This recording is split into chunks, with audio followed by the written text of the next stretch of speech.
Making a hotfix video on Lobo feels very strange because while he's a very wonky servant, he does have some very powerful things going for him, like the ability to remove an enemy's buffs, the second skill buff giving him a very strong power mod, the ability to get around evasion that is built into his NP, and the fact that he has arguably one of the best offensive classes in the game in Avenger. I know some people might say, well, isn't Berserker better because they're pretty much super effective against everything, and yes, but they also get slammed by everything, whereas Avengers have one of the highest, if not the highest class modifier in the game. And for the uninitiated, some of my newer players, what that means is every single class has their own modifier that gives them damage based on what class they are. So that's why you'll notice stuff like Lancers or even Avengers do a lot of damage, and then your Assassins especially seem to not really do any damage with some rare exceptions. They really gotta pump their numbers up to make them do as much damage as some of the other servants. But suffice to say, this servant does need a bit of help because, like their lore that was established in Shinjuku, taking a Hessian and taking a Lobo, a big wolf guy, and combining them together really makes a wonky looking kit, because some of it you can excuse as a product of its time, where buffs didn't have to be as insane as they are nowadays. You know, relative to where we are right now, he's a pretty early servant.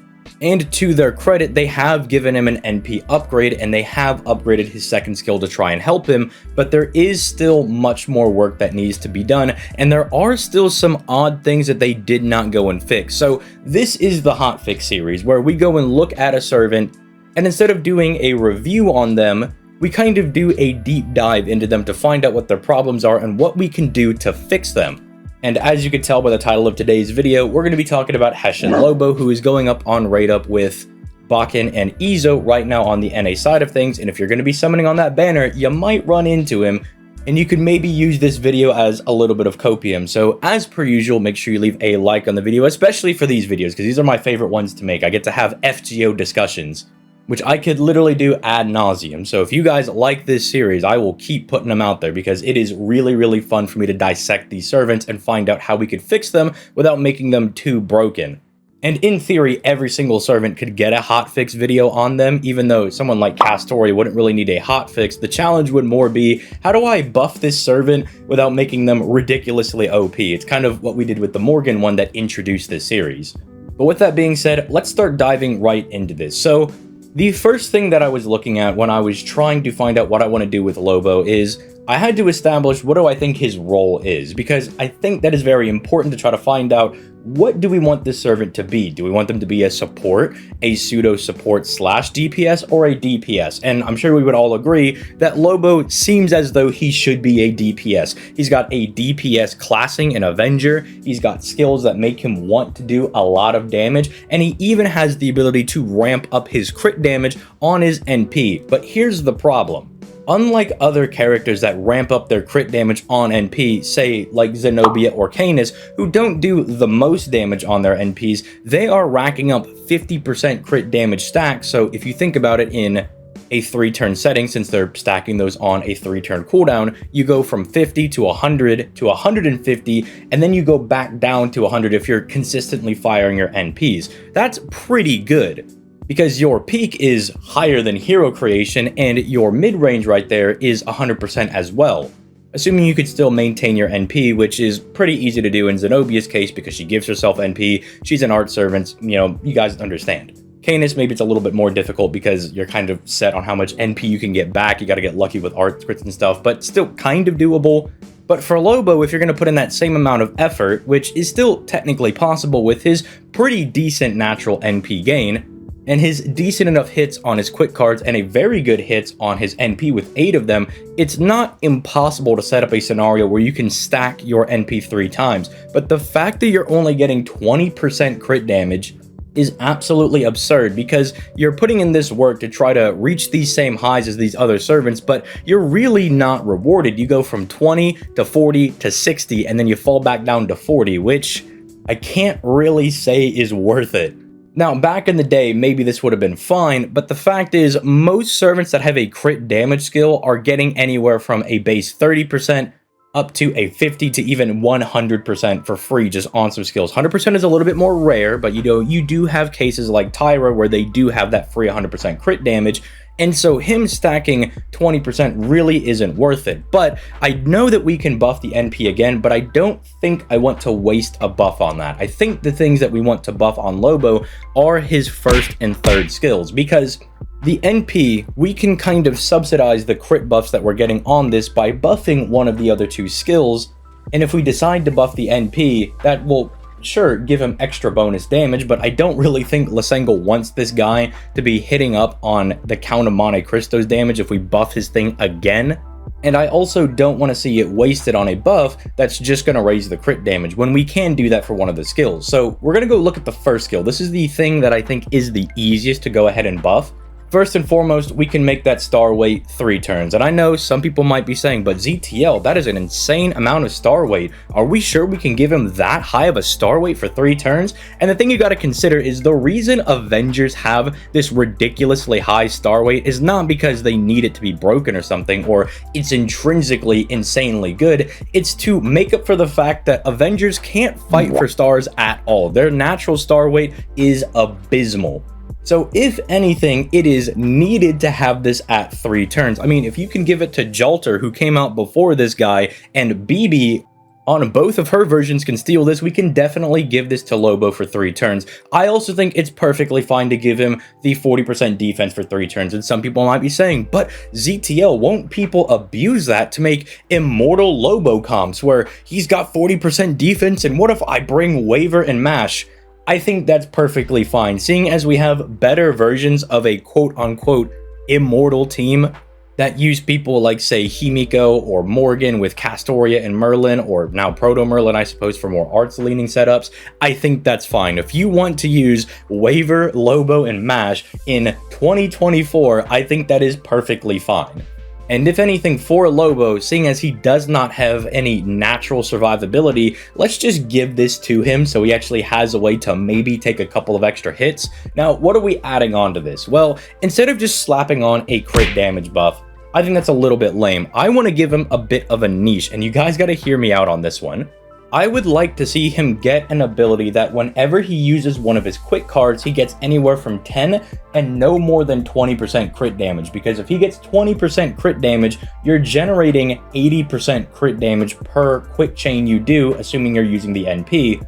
Because you get 20% from the NP, then 20% from each individual quick card, which includes the NP. That is 80%, then 160, then 240, which is a bit ridiculous.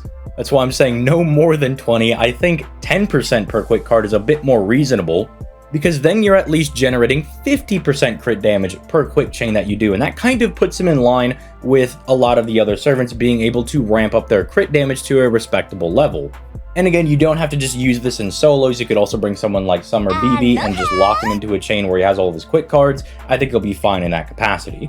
Not only does this give him a niche, but it also does shore up the low crit damage that he has that he will be generating with those pretty decent quick cards that he has. Again, the higher hit on the NP. And it will just allow him to do something with those crit stars. I also think on this skill, and some people are going to roll their eyes, but I know we got to give him a 30% battery. In the world that we're in right now with the current meta, if you are a single target servant, you just have to be able to have a battery, because Lysengo came in, dropped the 90++ nodes, and my little game theory is that they wanted to do that so that single target servants would have value in farming, because realistically, for the most part, even with 90+ nodes, if you had a decent AoE servant, you could kind of just get your way through any of them. But then with the 90++, you really do need a very strong single target servant to chunk some of these massive enemies.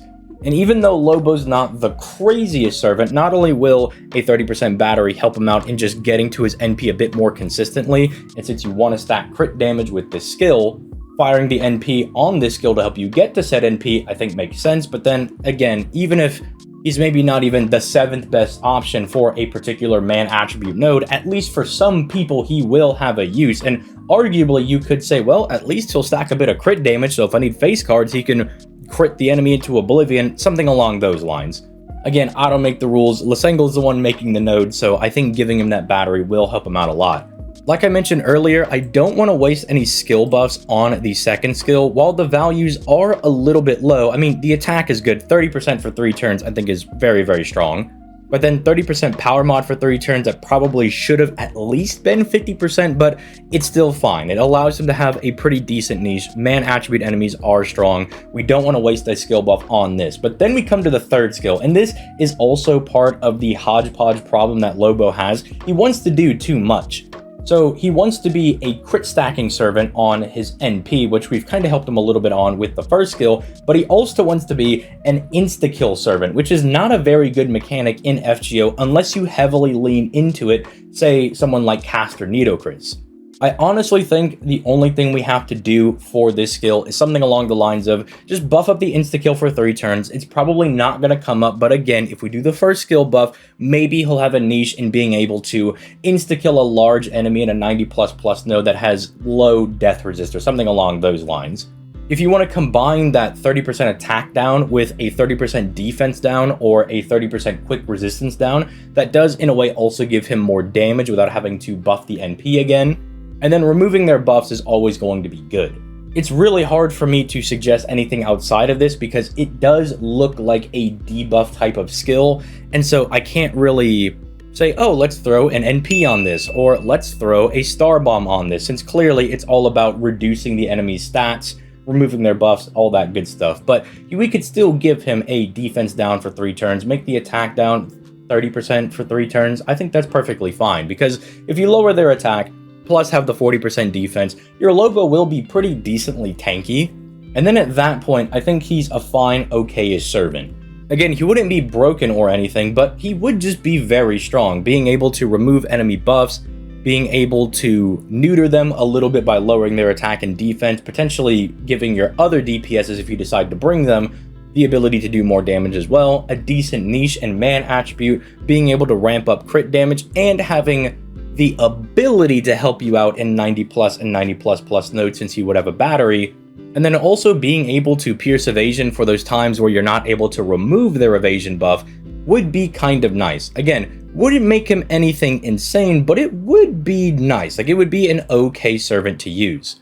I know there are probably many more buffs that we could give this guy. Say we could give him a buff that helps out all wild beast type allies that we have on the battlefield, or animal characteristic servants get a buff while he's on the battlefield. We could do stuff along those lines, but I'm worried that if we try to lean into that and try to make him a pseudo support, it might lose a bit of the identity of the servant, and it might not help him out more than just fully leaning into him being a DPS. But I would love to hear what you guys think in the comments down below.